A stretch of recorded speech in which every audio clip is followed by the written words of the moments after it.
മലയാളിക്ക് നൊസ്റ്റാൾജിയ ഒരു ഇച്ചിരി മനസ്സിൽ കൊണ്ടുവരണം. ഇപ്പോൾ ചർച്ച നടക്കുന്നത് പഴയകാല ക്രിസ്മസ് ആണോ പുതിയ കാല ക്രിസ്മസ് ആണോ നല്ലത് എന്നുള്ള ചർച്ചയിലും തർക്കത്തിലുമാണ് മുന്നോട്ട് പോയിക്കൊണ്ടിരിക്കുന്നത്. സജി പറയുന്നത് പഴയകാല ക്രിസ്മസ് ആണ്, എൻ്റെ കാലത്തുണ്ടായിരുന്ന ക്രിസ്മസ് ആണ് ആഘോഷിക്കാൻ നല്ലത്, അല്ലെങ്കിൽ എൻജോയ് ചെയ്യാൻ പറ്റിയത്. എമിൻസ് നേരെ തിരിച്ചു പറയുന്നു. അതിൽ ഞാനും ഉണ്ട്. ആ മേളം അങ്ങോട്ട് നല്ല ഭംഗിയായി. ഇതിപ്പം സ്വാമിമാരാരാ, ക്രിസ്മസ് പാടാവുന്നവരാരാ, കരോളുകാരാരാ ഒന്നും അറിയാതെയും കൊണ്ട് ഒരു മൊത്തത്തിൽ ആ ഏരിയ മൊത്തത്തിൽ ഭംഗിയായിട്ടുള്ളൊരു ക്രിസ്മസ് കരോള് പോലെ ഭയങ്കര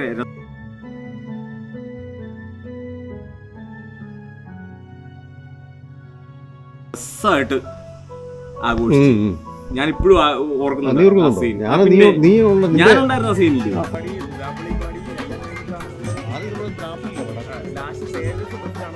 എൻ്റെ പിതാക്കന്മാരായിട്ടുള്ള ആൾക്കാരോട് സംസാരിച്ചപ്പം ഏതാണ്ട് നമ്മുടെ ഇന്ത്യക്ക് സ്വാതന്ത്ര്യം കിട്ടിയതിന് ശേഷം ആവർത്തന കൃഷിക്കായിട്ട്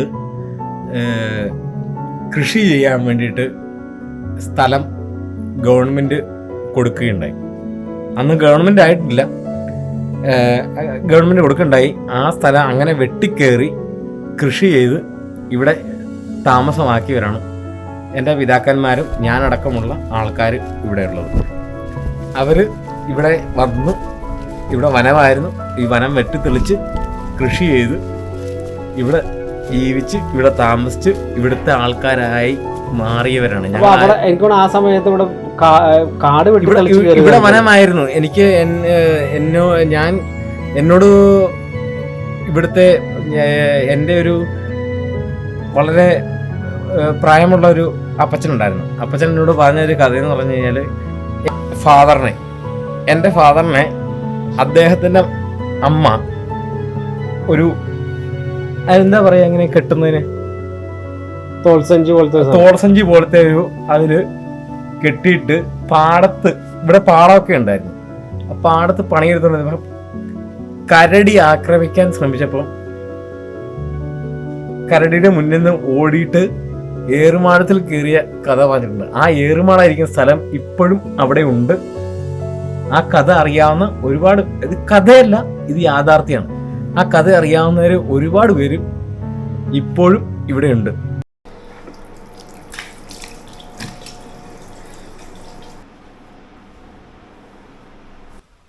ഹലോ ഗായ്സ്, അപ്പോൾ എല്ലാവർക്കും സ്കെച്ച് ആൻഡ് ട്രാവലിലേക്ക് സ്വാഗതം. അപ്പോൾ ഇന്ന് നമ്മൾ നിൽക്കുന്നത് എരുമേലിക്ക് അടുത്തുള്ള മുട്ടപ്പള്ളി എന്ന ഗ്രാമത്തിൽ ഉള്ള വൈൽഡ് മിസ്റ്റ് എന്ന് പറയുന്ന ഒരു റിസോർട്ടിലാണ്.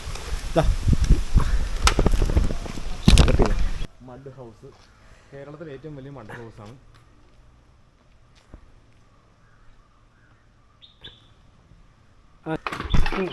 എൻ്റെ ബാക്ക്ഗ്രൗണ്ടിൽ കാണാൻ പറ്റും. ഇന്നലെ നമ്മൾ നിന്നിരുന്ന വെച്ചത് ഈ മഡ് ഹൗസിലാണ്. മൃണ്മയ എന്ന് പറയുന്ന കേരളത്തിലെ എനിക്ക് തോന്നുന്നു one of the biggest mud house ആയിട്ടുള്ള പ്ലേസാണ്. ഇത് ഭയങ്കര കൂളാണ് ഇവിടെ നിൽക്കാൻ വേണ്ടിയും, രാത്രി കംഫോർട്ട്, നമുക്ക് രാത്രി കുറച്ച് നേരം സംസാരിച്ചിരിക്കാനും നമുക്ക് ചെറിയ പാട്ട് നടത്താനും ഒക്കെ പറ്റിയ ഒരു നല്ല കാം ആൻഡ് ക്വയറ്റ് ആയിട്ടുള്ള പ്ലേസ്. അങ്ങനെ ഞങ്ങൾ കാലത്തെ ലൊക്കേഷനുകളിലോട്ട് പുറപ്പെട്ടു. ആദ്യം ഒരു ചായ കുടിച്ചു, ഒരു ചെറിയ ദോശയും പിന്നെ ഒരു വടയും. കുഴപ്പമില്ലാത്ത ഭക്ഷണമായിരുന്നു എന്നേ പറയാൻ പറ്റുള്ളൂ, കാരണം ആ ഏരിയയിലോട്ടൊക്കെ പെട്ടെന്ന് കാലത്തെ ഭക്ഷണം തീർന്നു പോകുന്നുണ്ടായിരുന്നു. അത് കഴിഞ്ഞതിന് ശേഷം പിന്നെ അതിന് തൊട്ടടുത്തുള്ള മലയിലേക്ക് ഞങ്ങൾ യാത്ര തുടർന്നു. സജി നടന്നു വരുന്നുണ്ട്, ഞങ്ങൾ പതുക്കെ ബൈക്കിന് കയറി. ക്യാമറ എമിൻസൻ്റെ കയ്യിൽ ഏൽപ്പിക്കുകയും ചെയ്തു. ചെങ്കുത്തായ കയറ്റമായതുകൊണ്ട് തന്നെ പുറകിലിരിക്കാൻ എമിൻസന് ഇത്തിരി ബുദ്ധിമുട്ടുണ്ടായിരുന്നു. അവിടെ വെച്ച് ഞങ്ങൾ അവിടുത്തെ നിവാസിയായ ഒരു കർഷകനെ പരിചയപ്പെട്ടു. അത് എമിൻസന്റെ പരിചയക്കാരൻ കൂടിയായിരുന്നു. കാരണം എമിൻസൻ പണ്ട് ആ നാട്ടിൽ താമസിച്ചിരുന്ന വെച്ചായിരുന്നു. അവരങ്ങോട്ടും ഇങ്ങോട്ടും കുശലാന്വേഷണം നടത്തി പരിചയപ്പെട്ട്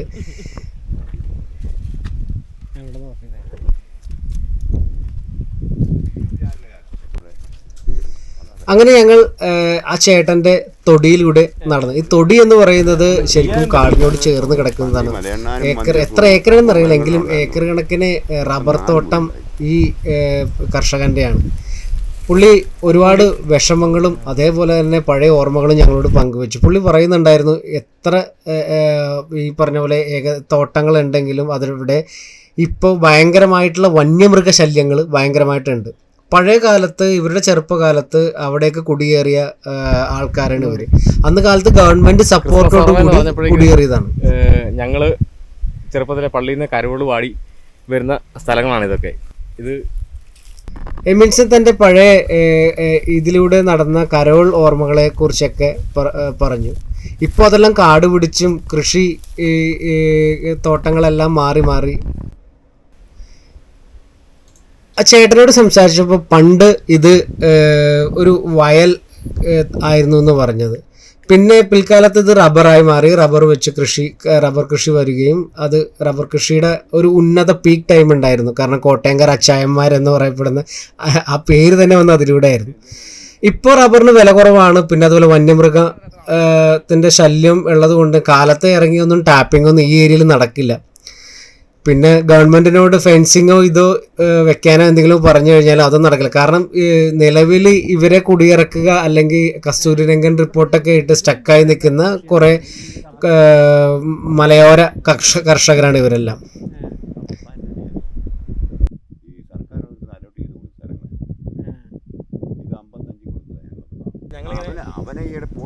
ഒരു കാലത്ത് ഇവിടെ ഉണ്ടായിരുന്ന കപ്പയും ഈ പറഞ്ഞ പോലെ കൊഴുപ്പയും ഒക്കെ ഉണ്ടായിരുന്ന കുറെ കൃഷി അനുഭവങ്ങൾ ഒക്കെ ചേട്ടൻ പങ്കുവെക്കുകയുണ്ടായി.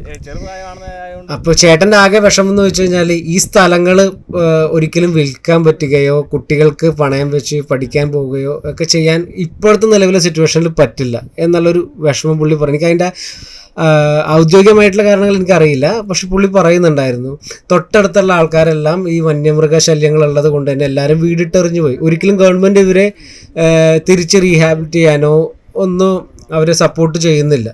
കാരണം ഓർക്ക് പണ്ട് നമ്മളുടെ ഒരു സാമ്പത്തിക സ്ഥിതി മെച്ചമല്ലായിരുന്ന ഇന്ത്യയുടെ ഭാഗത്ത് ആ സമയത്ത് ഈ കർഷകരാണ് ഇവിടെ കയറി വെട്ടിപ്പിടിക്കുകയും അതിൻ്റെ ഭാഗമായി കൃഷി വരികയും എന്താ പറയുക നമ്മുടെ സാമ്പത്തിക സ്ഥിതി ഒരു ഭദ്രമാക്കേണ്ട ഒരു കണ്ണികൾ ഇവരെല്ലാം തന്നെയാണ്.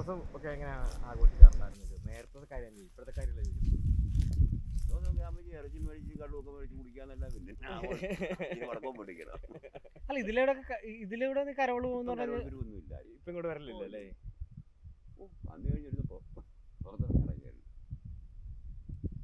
ആഘോഷങ്ങളൊക്കെ പകലെ നടത്തി. ഞാൻ ഓർക്കുന്നുണ്ട് ഞങ്ങൾ കരോള് വാടി വന്നത്. ഈ കരോള് വാടി വരുമ്പോൾ വേറെ പ്രത്യേകതയുണ്ട്. നമുക്ക് അത്യാവശ്യം നന്നായിട്ട് പൈസ ഒക്കെ തരുന്നതും ഭക്ഷണവും എല്ലാം ഏത് വീട്ടിൽ ചെന്നാലും നമുക്ക് എന്തെങ്കിലുമൊക്കെ ഒരു ഞങ്ങൾ ഇരിക്കുമ്പോൾ ഒരു ശബ്ദം കേട്ടതിൻ്റെ ഭാഗമായിട്ട് എന്നോട് ആ ചേട്ടൻ പറഞ്ഞു അങ്ങോട്ട് പോകണ്ട, ചിലപ്പോൾ കാട്ടുപോത്താകാം എന്നുള്ള രീതിയിൽ പറഞ്ഞു. ഞാൻ പതുക്കെ ക്യാമറ എടുത്ത് അങ്ങോട്ട് നടക്കാം എന്നുള്ള രീതിയിൽ പതുക്കെ ഞാനും ഇറങ്ങി അങ്ങോട്ട്.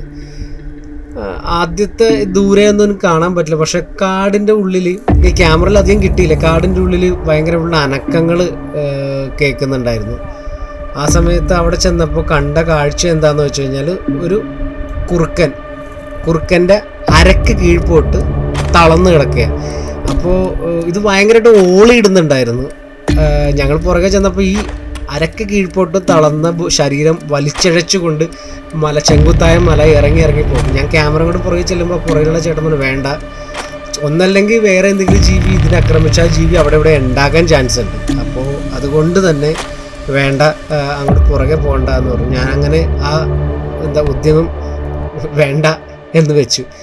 പക്ഷെ ഞാനിങ്ങനെ ആലോചിക്കായിരുന്നു, ഈ നമ്മളെല്ലാം എനിക്ക് തോന്നുന്നു ഇങ്ങോട്ടൊക്കെ എറണാകുളത്തോട്ടും സിറ്റിക്കടുത്ത് താമസിക്കുന്ന ആൾക്കാർക്ക് എത്ര സുഖമാണ്.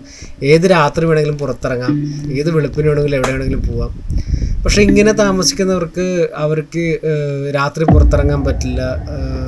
പറഞ്ഞ പോലെ പകൽ മാത്രമേ ഇറങ്ങാൻ പറ്റില്ല. അവരുടെ കുട്ടികൾക്ക് എത്രത്തോളം സുരക്ഷ ഗവൺമെൻറ് ഉറപ്പുവരുത്തുന്നുണ്ട്. നിങ്ങൾ ആ റോഡുകളൊക്കെ തന്നെ കണ്ടിട്ടുണ്ടാവുമെന്ന് തോന്നുന്നു. കാരണം അതൊന്നും ഒരിക്കലും ഡെവലപ്പ് ആകാതെ തഴഞ്ഞേക്കണ ഒരു കൂട്ടം ആൾക്കാരായിട്ടാണ് എനിക്ക് തോന്നിയത് ഈ കോട്ടയത്തിൻ്റെ ചില ഏരിയകളിലുള്ള കർഷകരുടെ.